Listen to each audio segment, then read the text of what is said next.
Now, we do not want to nickel and dime our families. However, this is a business at the end of the day. Hey, if you're new here, my name is Dani Christine. I am a multi-site childcare business owner, consultant, and a digital content creator on childcaresites.com, where you can find resources for childcare professionals. This is George. We're going to ignore him. Some of the questions that I get asked when doing virtual consultations with my clients is, what should I be charging? What kind of tuition should I charge? How do I determine how much to charge families? I did make a video a few years ago about childcare tuition rates and how you can determine yours. I'll link it in the description below and somewhere within this video. If you see something to click on, go ahead and click on that, save it, and watch it later. But this video is about the extra fees and charges that you might not be thinking about. Now, we do not want to nickel and dime our families. However, this is a business at the end of the day. There are other things that come at a costly expense at times that create a higher quality program. And in order for you to sustain a high quality program, you might need to pass along those certain fees to your families. So that's what this video is going to be about. Also, I've gotten questions over the years about discounts. And I figured that since this video is being published on Black Friday, this might be a good time to talk about discounts and how I feel about them. But let's go ahead and get started with the fees. We already know that tuition is a given. You must collect tuition on a consistent basis from your private pay families and a co-pay maybe from your families that are on subsidized care, which we'll talk about later. But have you ever considered a tuition deposit? This is something that I've heard other programs do, and honestly, it might not be possible unless your program is in a more affluent area, or maybe let me not say not possible, but it might be a bit more challenging if you're in a lower income area where families really don't have extra money to shell out. But a tuition deposit is something that you require from families to pay upfront, similar to like if you're renting a home or leasing a car, I believe, or anything else that requires a deposit. It's something for you to hold as the childcare provider just in case something happens, or in most cases, when a family leaves without notice, as per your policy. So if you require within your parent handbook or your parent policies or whatever that a family needs to give you 1 week's notice or 2 weeks notice before they disenroll their child, I have seen where some programs will charge 1 week's tuition or 2 weeks tuition as a deposit in the beginning that is not counted for their first or second week of tuition of care, current care, but it is applied to their final week or final 2 weeks or however long, or month if you're going to be charging monthly. It's applied to their last time period of care before they actually disenroll. This is something we tried and we did successfully kind of for a few months when we opened up our second location. We were able to successfully collect some tuition deposits during the opening of that program. But if I'm being honest, we wanted to get more children in the door quickly, and I just didn't have the confidence to try to ask families to pay a whole week's worth of tuition as a deposit and then a whole week's worth of tuition to actually start. It was really more so a confidence issue. And if you know that that's something you wouldn't struggle with, then go ahead and do it if you feel like you need to. I also didn't feel like I needed to build up the confidence for that because it wasn't really that we were having families skip out on us unexpectedly. If you've been scorned or scarred by that type of situation where families are leaving you high and dry unexpected, maybe that's something you need to build into your business model. But for us, the tuition deposit was unnecessary after a while, so we should just stop doing it. Now for the different types of fees. I've been operating childcare centers for the past nearly 7 years.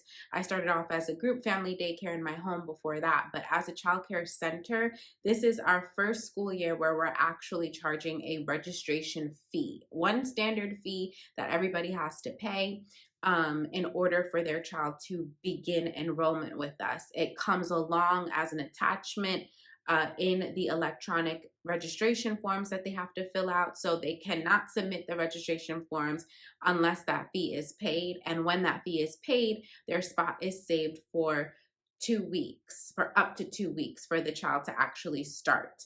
So our registration fee is only $100. I've seen other programs charge a couple $100s. It really just depends on what you feel you need to charge it for, and I guess what your expenses are related to registration. We're also paying for the electronic signature software that parents fill out the registration forms on. We also have a parent coordinator who needs to be paid, who doesn't work inside of the centers. So there's a lot of expenses that go into us actually enrolling a new child, including marketing, so many things that the $100 fee honestly doesn't cover all on its own. A bigger reason why we want to charge that fee is because so many families in the past were filling out the registration forms and just never even starting. We would spend a lot of time communicating with them, sending them the paperwork, all of those things, and then they just don't end up starting sometimes. So a registration fee helps us to see how serious that parent is, and it also helps alleviate some of the administrative costs. If you are going to charge a registration fee, just know that you might be questioned about it, especially if you're in an area where registration fees are not popularly charged. And that is the case for us in one of our center's locations. A lot of times when we present families with, this is your registration fee, they'll be taken aback about, what do you mean? I've never been asked for a registration fee before. So it would be important to have a few bulleted point lists of things that you can reference and say in order to explain the registration fee. And that might be helpful for families to understand why it's being charged. Another extra fee that you could charge is a waitlist fee. If you need to maintain a waitlist for your program or some classrooms within your program, that is also added work. You need an administrator to constantly be updating that waitlist and be reaching out to those families. And you want to make sure that those families that you're spending your time reaching out to and updating are actually serious. So you could charge a waitlist fee.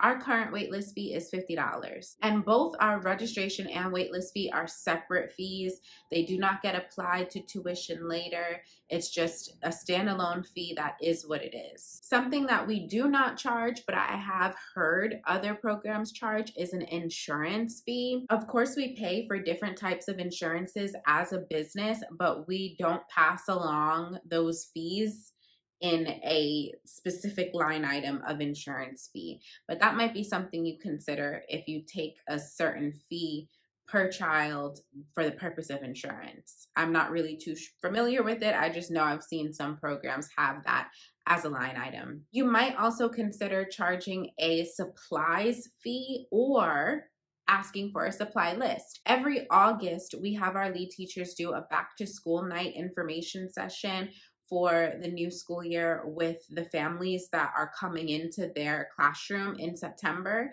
Our school year starts in September in New York. And within those back to school nights, we have our lead teachers give parents a school supply list. For us, we're not really strict on the school supply list. Like, our kids have to wear uniforms if they're above a certain age, but if families would struggle to give in supplies, we're not going to turn away a child or demand that a parent pay us or bring in the supplies. But it's more of a request list. This is our supply request list, and 99.9% of the time the families bring it. But we're not adding a separate line item onto an invoice for supplies, but that is something that I have heard of as well. Now, switching categories slightly altogether, transportation. If your program offers transportation services or arranges for transportation services through a different company, you should be charging fees for that.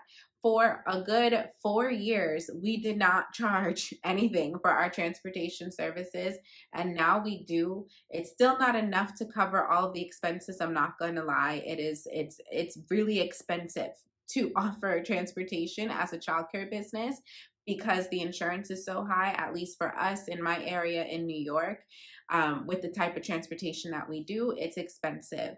But we do pass along fees to families that are using that service. And I did make a video specifically about our transportation and how you could start your own transportation within your program last year. So I'll link that in this video as well, or in the description. But that is something that you might want to consider adding on as an additional fee for families if that is something that you do or plan to offer. Something else that you may consider is field trips. Do you offer field trips, and do you cover the expenses of the field trips, or do you pass along the field trip fees to families? We've done both over the years. More recently, since COVID, we have stopped charging families for field trips. We kind of just cover the cost ourselves, especially because most of our families are receiving childcare assistance programs, which I'll cover later on in this video. But it's not something that I'm opposed to, especially because field trips can be expensive if you have a whole bunch of kids that are going. And if you do need a school bus, those school buses aren't cheap. So you might want to budget yourselves accordingly, split that cost up by the number of kids, and pass it right along to the families. And also extracurricular activities, or if you have program visitors like magicians or STEM people or soccer people or sports people, if you got different people coming into your program to deliver a service or an extracurricular service, are you covering that cost, or are your parents covering the cost directly to them? One example of the extracurricular services that we offer is a soccer program. The soccer program comes into our center, and most of the time the parents cover the fee if they want their child to join in, and the fee is upcharged on the soccer program's end, and they pass along a very small percentage of that fee to us as the hosting center. So that's just an extra way to make a little bit of additional income. Also, this is not going to be a moneymaker, and it shouldn't be, because it shouldn't be happening, but late fees. If a family picks their child up late, if a family pays late, you could add on late payment or late pickup fees in order to deter them from doing that. Hopefully that is what actually happens, and they don't just rely on it as backup, consistent backup. We really have minimal late fees because we're really just trying to prevent this from happening. But it is a way to have added fees come in as income. But hopefully it does its purpose and people just pay on time and show up on time. Now for discounts. Now, I already made a video years ago about discounts and how I feel about them. I don't love discounting childcare. It is already not sufficient with the actual cost of care. Historically, we have seen that childcare in general is just underfunded and oftentimes unappreciated. So discounting on top of the fact that it's not even meeting what we actually need it to meet is not ideal. So we do not offer many discounts. We actually only offer one type of discount in our program, and that is paying monthly or paying bi-monthly. Yeah, bi-monthly. So parents can pay monthly or bi-monthly, which is every other month, instead of paying weekly. If they want to pay their tuition, we'll give a certain discount for monthly and a different discount for bi-monthly. And families do take advantage of that. That helps us know that we've got them longer than a week. It also helps us know that we've got the funds secured and we're not going to have to chase them down. They get a little bit of a discount for that. That's it. That's the only discount we offer. And I believe I mentioned that in the video I posted a few years back. So we still do that.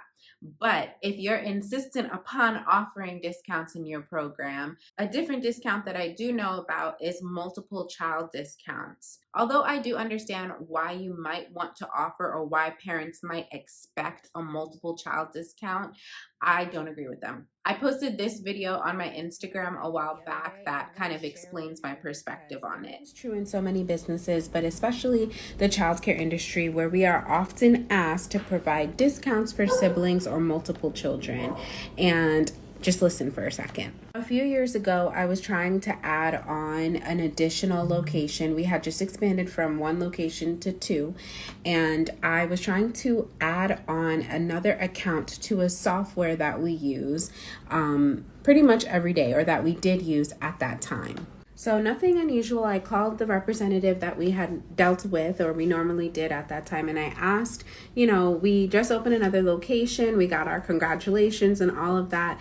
And then I, was asking, what is the new price going to be? Fully expecting that there was going to be a discount, obviously, right? We have multiple organizations under this account. Like, what are you going to do for us, basically? To my surprise, the representative said, he asked respectfully, do you believe that the value or quality of our product has decreased with the addition to your account? What was I supposed to say to that? Like, how was I going to respond negatively to that? Honestly, I happily paid double. Yeah, what she said. Another discount you might want to consider offering is employee discounts for your own employees. Even that I'm not a huge fan of, but it is common. But I know I'm probably missing out on a lot of other discount options that programs provide. So if you offer a different type or know of a different type, please leave a comment below, because I'm super curious as to what other sorts of childcare provider discounts people are giving. Something similar to a discount, but is a better idea, in my opinion, is having some sort of business to business partnership or agreement or collaboration with local employers in your area. So what you could do, instead of offering discounts individually for random reasons, is you could try to find large businesses or organizations or agencies within your area and contract with them, or get some type of referral program going where those employees will receive a discount specifically because they're employees of that program, agency, business, organization, whatever. So that's something that can get consistent referrals coming your way and might be more valuable, so that a discount makes sense. But that's enough of the discount talk, because you should know your worth and add tax. Instead of discounts, you might want to consider figuring out how you can get affiliated with childcare assistance programs. There are so many childcare assistance programs that you might not even be aware of. What I mean by childcare assistance are the local, state, and federal programs that are available for families to receive low cost or even sometimes free childcare that's subsidized by them. They subsidize the expense for the parent and typically send the child care tuition funds directly to you. So if you'd like me to make a video about that and the specific type of assistance programs that I'm aware of that could be applicable to you, then hit the like button so that I know you liked this video, and I'll consider making that one. And since you're already down there, you might as well go ahead and hit that subscribe button and the notification bell so that you can be notified if I do end up making that video. Now, if you don't know, I am a childcare business consultant. So if you ever need personal help with your personal situation, you can always book a private video consultation with me by going to childcaresites.com/DaniChristine, and we can hop on a Zoom call. So I hope to see your face in a Zoom room soon, and that's all for this video. Bye.